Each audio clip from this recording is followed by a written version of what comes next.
Not doing this one live, folks. No, not indeed.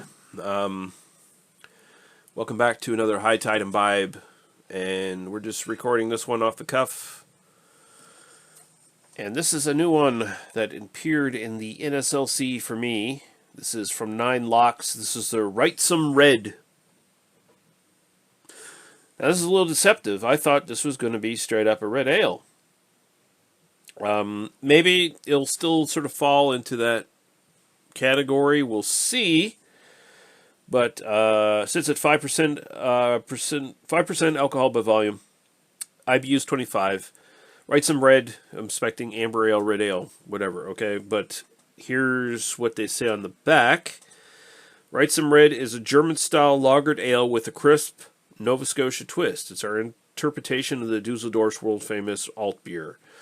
So, they're doing an alt beer, which, of course, top fermented in the ale style, but matured in the lager style in the cold.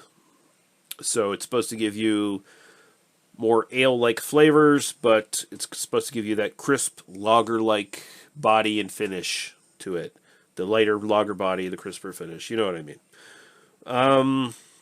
Water, hops, malt, yeast, and love are the ingredients. That always gives me the creeps. Love. What are you putting in there? Don't you tell me what love is. Chill, open, highly recommended. It's highly recommended that you open this beer, enjoy, and repeat. Anything else? Nope. 9 Locks from Dartmouth. One of my favorite local breweries. We'll see what they think. We'll see what I think. We'll see what they did.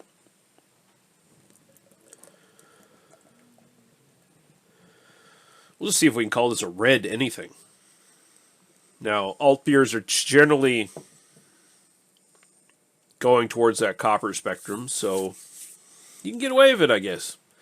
But it wouldn't be like a traditional Irish red or anything like that, which is usually, a much more malty ale. So we're going to be judging this, of course, in the sort of alt beer style. And yeah, look at it. That is a straight up nice sort of dark copper color.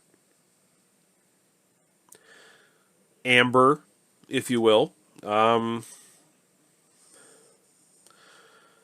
So, I mean, you could say amber ale, red ale.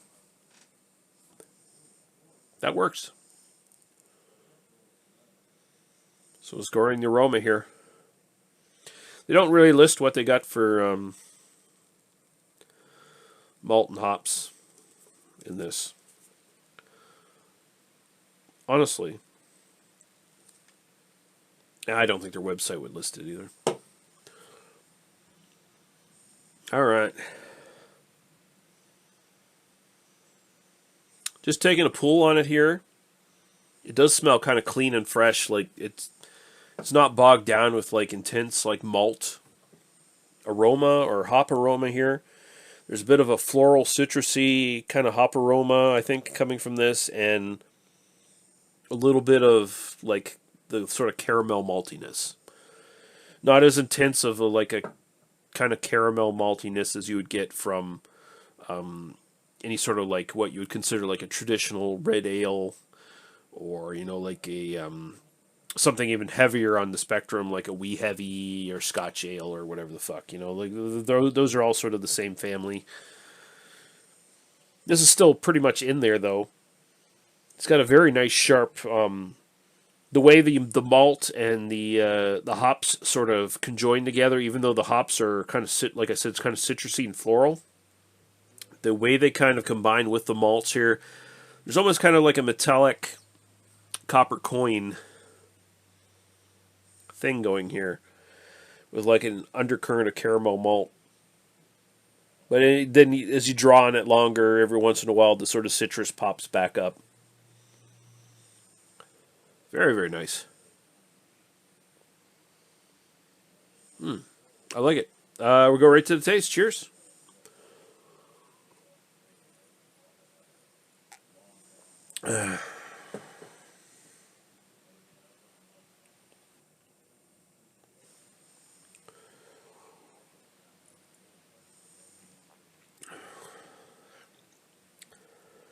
Oh, that's good.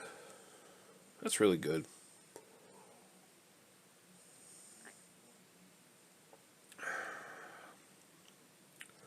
So drinkable. You know what? This pretty much fits style, man. But there is something a little unique to this one. So it is light. It is crisp and very refreshing. So it's got the lager side of the alt beer sort of covered.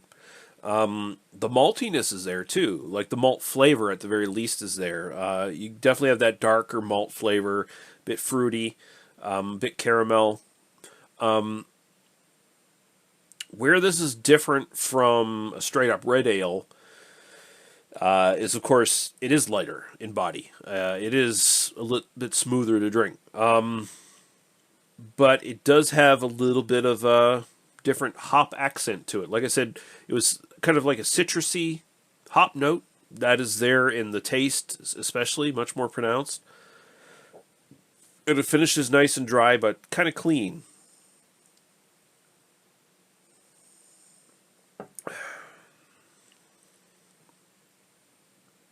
Hmm.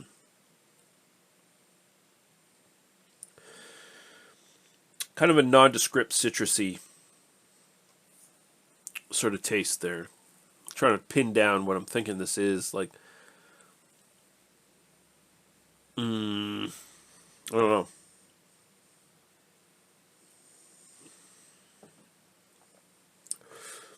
I mean, again, from the aroma, it's a bit floral too.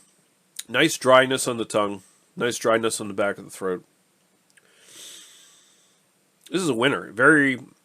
It's kind of simple, and it's definitely an alt beer, but it's got a little teeny twist on it. It's just a little bit more hoppy than your standard alt beer, which I appreciate. It works. It works for me, man. Because alt beers tend to be just kind of malty, but light. This is malty, at least in the flavor profile, light, and it's got a little bit of a hop twist adding to the flavor. So what they say on the can here, where we're doing the classic alt beer, but with a Nova Scotia twist, whatever that that doesn't mean anything, but they're putting a twist on it. To label it a Nova Scotia twist doesn't really mean anything, or at least not to me. But it's good. It's really good. As an alt beer, style wise, I'm going to throw an 8 at it. Actually, no, I'm going to go 8.5. Because it's not only really good, it's a little different. So it should get a little bit extra for that. As my own personal enjoyment, I'm going to go 8.5 as well. I like this a lot. I'm going to be buying this repeatedly. I think this might be a new go-to in the rotation. Very, very tasty.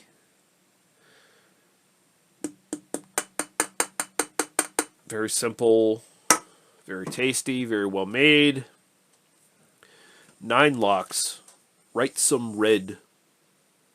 Gets double 8.5s for style and my own personal preference. It is good stuff. It is worth checking out. Honestly, everything from 9 locks is pretty much worth checking out. They're a good brewery. And, yeah, that's all I got to say about that. Thank you for watching, guys. And we will catch you later. Goodbye.